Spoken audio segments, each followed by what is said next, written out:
여러분의 존재 자체가 사실 기적이라는 걸 알고 계셨나요?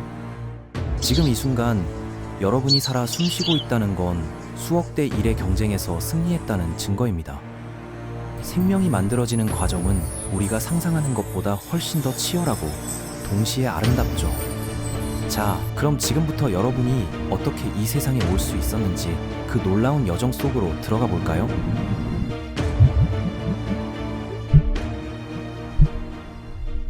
모든 이야기는 수천만 명의 전사들이 동시에 출발하는 순간부터 시작됩니다.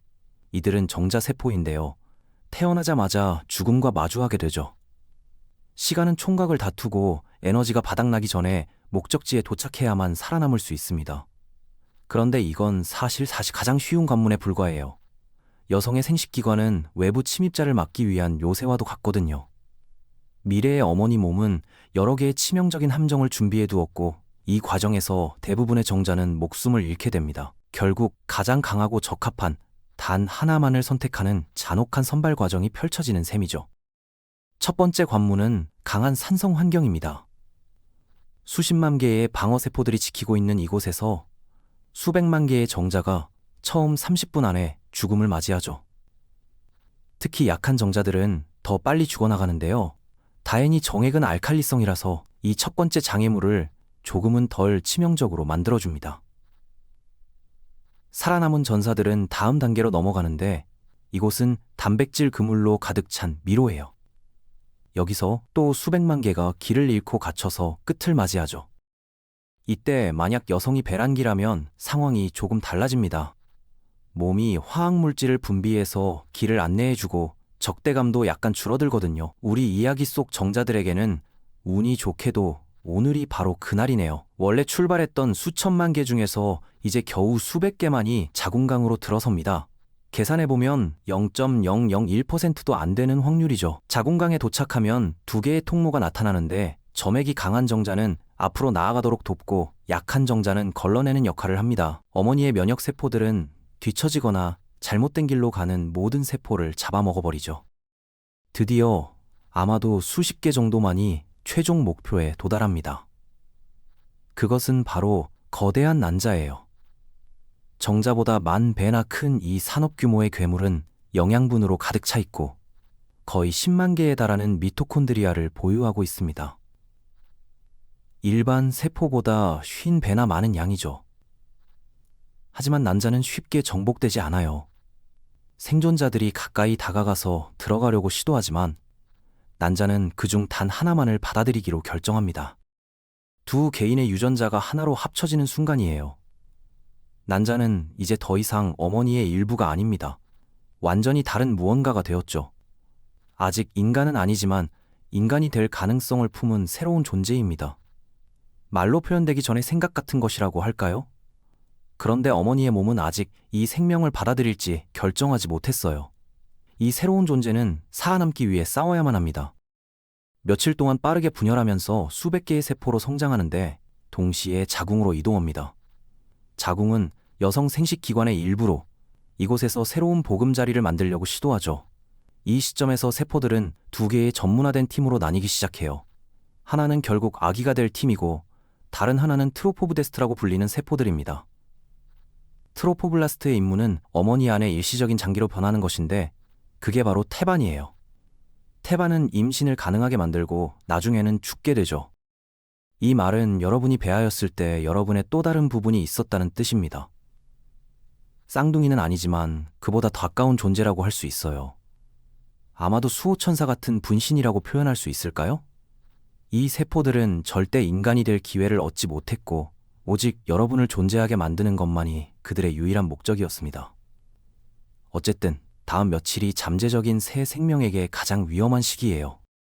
실업을 통과하는 테니스공처럼 어린 배아는 자궁을 따라 움직이면서 자리를 잡으려고 노력합니다. 두 생명체 사이에 강렬한 화학적 대화가 시작되는데요. 배아는 수십 가지 화학물질을 방출해서 자신의 존재를 알리고 자궁벽의 방어세포들에게 부착을 허락해달라고 애원하죠. 살아남기 위해서는 꼭 필요한 일이거든요. 자궁도 수십 가지 호르몬과 면역 신호로 응답합니다. 화학적 대화의 질에 만족하면 세포들이 허락을 해주지만 그렇지 않으면 배아는 버려지고 죽게 되죠. 여기서부터 두 생명체의 이해관계가 더 이상 완벽하게 일치하지 않는다는 걸 보기 시작합니다.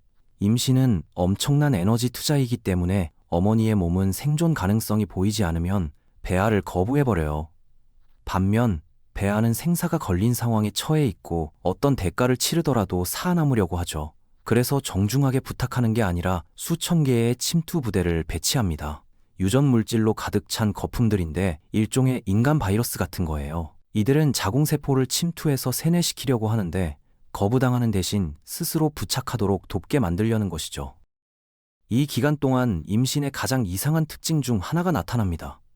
자궁이 자궁 우유를 제공하는데 진짜 우유는 아니고 영양분과 호르몬으로 가득 찬 투명한 액체예요. 어린 배아는 안으로 들어갈 때까지 추가 에너지를 얻기 위해 이걸 굶주린 듯이 빨아들이죠.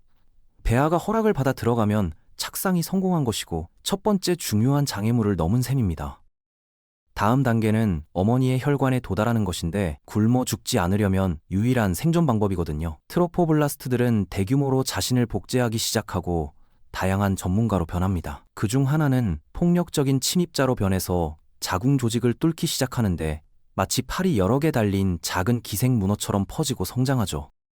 이건 정말 잔인한 과정입니다. 어머니 자궁의 수많은 세포들에게 스스로를 파괴하라고 명령하고 일부는 직접 죽이거나 심지어 통째로 삼켜버리기도 하거든요. 잔혹하게 들릴 수 있지만 이 과정은 매우 엄격하게 조절되고 어머니를 다치게 하지는 않아요. 이것도 또 하나의 시험이죠. 어머니의 몸은 배아가 얼마나 잘 성장하고 있는지 조심스럽게 모니터링합니다. 빠르게 자라고 있는지 아니면 더 차분하게 자라고 있는지 확인하는 것이에요. 만약 배아에 유전적 손상이나 염색체 이상이 있다면 자신을 수리하는 데 훨씬 더 많은 에너지를 쓰게 되고 아마도 더 불규칙하게 자랄 것입니다. 이렇게 되면 신진대사가 시끄러워져서 어머니의 면역세포들이 감지할 수 있는 화학물질을 대량으로 방출하게 되죠. 그러면 면역세포들이 자극을 받아서 배아를 파괴할 가능성이 높아집니다. 반대로 배아가 약하면 신진대사가 너무 조용해지고 어머니는 대화를 멈추게 되는데 이것도 임신을 끝내버리죠.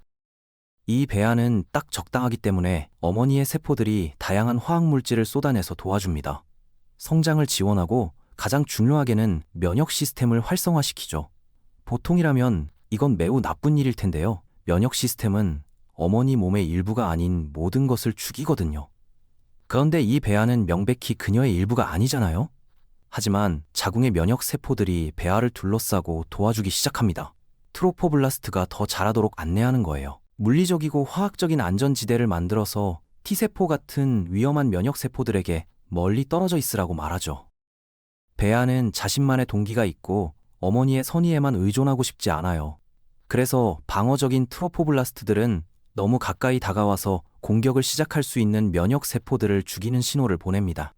수백 개의 세포는 더 나아가서 배아를 떠나 어머니의 몸 전체로 퍼져나가죠. 장기에 들어가고 심지어 뇌에도 들어갑니다. 이 세포들이 정확히 무엇을 하는지 다 알지는 못하지만 아마도 배아를 공격하지 말라고 어머니의 면역 시스템에 말하고 있을 것으로 생각됩니다. 혼자 내버려 두거나 심지어 보호하라고 말이죠. 이 세포들은 어머니 안에 몇 년, 심지어 수십 년 동안 남아있을 수 있어요. 여러분의 일부가 아직도 어머니 안에 있을 가능성이 높다는 뜻이죠. 난자가 수정된 지 약 8주가 지나면 배아에서 태아로의 전환이 시작됩니다. 올리브 크기로 장기들이 형성되기 시작하고 덩어리에서 희미하게 남아 인간처럼 생긴 무언가로 변하죠. 세포 덩어리가 인간이 되는 명확한 지점이 있을까요? 사실 그렇지 않습니다. 유동적인 전환이고 모든 사회와 사람들이 도덕적으로든 법적으로든 이 순간을 다르게 표시하죠. 한편 건설 트로포블라스트들은 자궁 안으로 더 확장되는 스펀지 같은 손가락 모양 구조를 만드느라 바쁩니다. 완전히 새로운 장기인 태반이에요. 여러분이 한때 어머니 안에서 키웠던 장기이고 여러분이 태어난 후 배출되어 조용히 죽음을 맞이했죠. 모두가 여러분을 세상에 환영하느라 바쁠 때 말이에요. 우리 이야기에서 태반은 이제 태아의 새 보금자리입니다. 거대한 요새로서 아직 꽤 연약한 상태에서 감염되어 죽을 수 있는 미생물로부터 보호해주죠. 심지어 자체 미니 면역 시스템도 있는데 태반 면역 세포들이 위협이 되는 모든 것을 삼켜버립니다.